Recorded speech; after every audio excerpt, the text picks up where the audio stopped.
जय श्री माता जी। श्री माता जी को प्रणाम करके आज हम माँ से पूजा की परमिशन लेंगे कि श्री माता जी के अल्टर की पूजा कैसे की जाए। सबसे पहले दोनों हाथ श्री माता जी की तरफ आगे करके प्रार्थना करेंगे कि श्री माता जी कृपा करके हमको आपकी पूजा की अनुमति दे। उसके बाद अपनी कुंडलिनी शक्ति को उठाकर बांधकर बंधन लेंगे। आप जितनी श्रद्धा और जितनी इच्छा के साथ श्री माता जी की पूजा करेंगे उतने ही उसमें से चैतन्य निकलेगा, और जितना श्री माता जी के फोटो से, माँ के अल्टर से चैतन्य निकलेगा उतनी ही तेजी से हमारी कुंडलिनी शक्ति का जागरण होगा। ये श्री माता जी का फोटो पावर हाउस है, यहीं से शक्ति निकलकर हमारी कुंडलिनी माँ को जागृत करने में मदद करती है। इसलिए जो श्री माता जी का फोटो है बहुत ही विशेष फोटो है। ये फोटो कहीं बाजार में भी नहीं बिकता है। इस फोटो की पूजा करने की बहुत ही सरल विधि है जिसमें ज्यादा कुछ नहीं करना है। अब बंधन लेने के बाद हम श्री माता जी से परमिशन लेने के बाद एक रुई के अंदर या एक कॉटन के अंदर गुलाब जल लेंगे और उस गुलाब जल से श्री माता जी की छवि को साफ करेंगे। अच्छे से माँ की पहले चेहरा साफ करो, फिर उसके बाद में माँ के चरणों को साफ करो। इस तरह से हम श्री माता जी की छवि को गुलाब जल लगाकर साफ करेंगे और उसके बाद श्री माता जी के चरणों को साफ करेंगे रुई में गुलाब जल लेकर।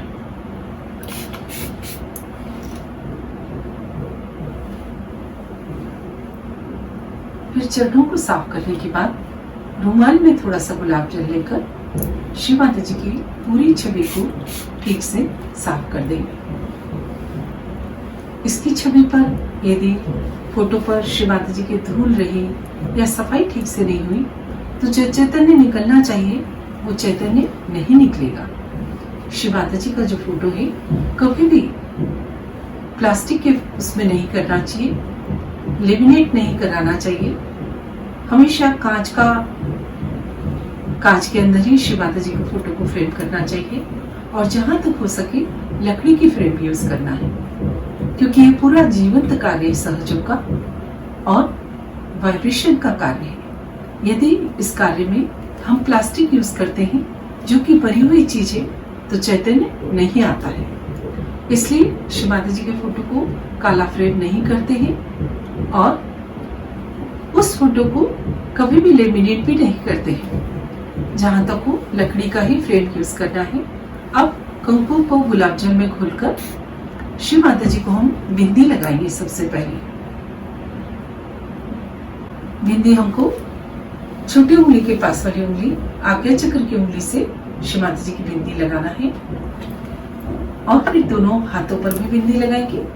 बिंदी को अच्छी गोल लगाएंगे। समझ लो हम अपना ही आज्ञा चक्र ठीक कर रहे हैं। इस तरह से अब दोनों हाथों पर भी कुमकुम लगा देंगे श्री माता जी हथेलियों के बीचों बीच और चरणों पर स्वास्तिक बनाएंगे।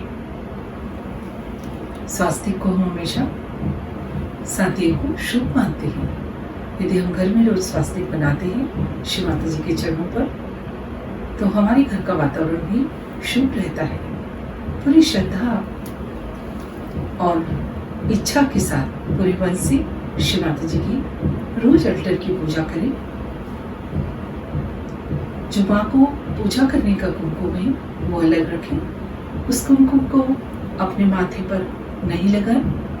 माँ का कुमकुम अलग और आपके आज्ञा चक्र पर लगाने का कुमकुम अलग। आप अपनी आज्ञा चक्र पर भी रोज कुमकुम लगाएं। स्टिक की बिंदी नहीं लगाएंगे आप अपने ऊपर तो ज्यादा अच्छा रहेगा।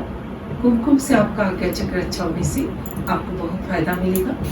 तो इस तरह से हम दोनों श्री माता जी के चरणों पर स्वास्तिक या सातिया बना देंगे और जो बाकी चरणों की उंगलियां हैं वही हमारे भी 7 चक्र हैं उन पर भी बिंदी लगाएंगे। इस तरह से हम वो पूजा अपनी भी करते जाते हैं। इस तरह से हमारे चक्रों का भी शुद्धिकरण होता है तो सहज उपज जो भी कार्य होता है वो खुद के लिए होता है और श्री माता जी को प्रसन्न करने के लिए होता है। जो भी कार्य करते हैं उससे हमें फायदा मिलता है, इसलिए हम इस तरह से श्री माता जी के अल्टर की पूजा करते हैं। पूजा करने के बाद आप कोई से भी फूल श्री माता जी को चढ़ा सकते हैं। सिर्फ गेंदे का फूल श्री माता जी को नहीं चढ़ता है। जो वो झंडू का फूल कहा जाता है महाराष्ट्र में, वो फूल श्री माता जी के चरणों में नहीं चढ़ाना है। बाकी आप कोई सा भी फूल माँ के चरणों में चढ़ा सकते हैं। जब हम फूल अर्पित करते हैं तो श्री गणेश हमसे प्रसन्न होते हैं और जब श्री गणेश प्रसन्न होते हैं तो कुंडलिनी माँ फट से ऊपर चढ़ जाती है और सहस्त्रार का वेदन कर हमारा योग करा देती है। इसलिए हम माँ के चरणों में फूल चढ़ाते हैं। आप श्री माता जी को माला भी पहना सकते हैं, क्योंकि अभी कोरोना काल है, इस तरह की सुविधाएं नहीं होने से हम खाली फूल ही चढ़ा रहे हैं। आप चरणों पर अलग माला, अल्टर पे अलग माला रोज चढ़ा सकते हैं। यह आपकी श्रद्धा पे डिपेंड करता है कि आप माँ को माला किस तरह से पहना रहे हैं। साथ ही इस समय श्री माता जी के फोटो के पास आप एक जल का गिलास भी रखिए। ये इसने यहाँ पर श्री माता जी के यहाँ थोड़ा सा नीचे दिखा दो, हाँ यहीं पर ये एक गिलास भर के रखा है और उसके ऊपर एक रुमाल ढक दिया है। ये जल चैतन्यित हो जाता है और इस जल को दूसरे दिन हमें काम में लेना है। अपने घर में छिड़कने में, पौधों में, खेती में कोई क्यों बुरी आदत है उसको आप पिलाइए, आपके मटके में डालिए। उस जल का हम बहुत सारी जगह उपयोग कर सकते हैं। उसके बाद दिया जला कर रखिए साइड में श्री माता जी के यहाँ। अल्टर के थोड़ा सा नीचे पास में अलग व्यवस्था करके दिए को जला कर रखें और फिर अजवाइन और कपूर लें। अब हम श्री माता जी की आरती करेंगे अजवाइन और कपूर से। 3.5 बंधन डालना है, बस इतना सा ही करना है। अब हम ये श्री माता जी की अजवाइन कपूर से 3.5 बंधन डालकर आरती करेंगे। बस इतना ही करना है। ये एक हो गया।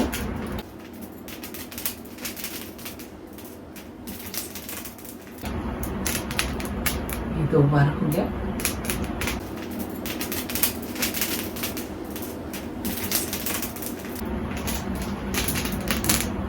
और ये 3 बार हो गई।